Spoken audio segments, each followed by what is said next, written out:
Lahore high court का बड़ा कारनामा, chairman NADRA lieutenant general Munir अफसर को हटाने का हुक्म।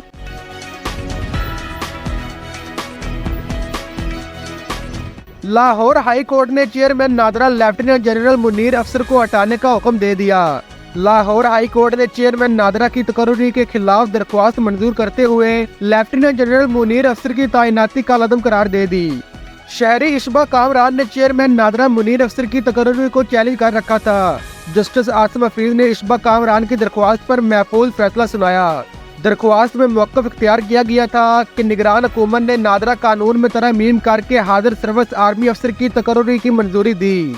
निगरान हुकूमत मुश्किल पॉलिसी मामलात में मुदाखलत नहीं कर सकती। दरख्वास्त में इस्तदा की गई थी कि लाहौर हाई कोर्ट नादरा तरमीमी रूल्स को कालअदम करार दे। अदालत हाजिर सर्विस फौजी अफसर की बतौर चेयरमैन नादरा तकर्री कालअदम करार दे।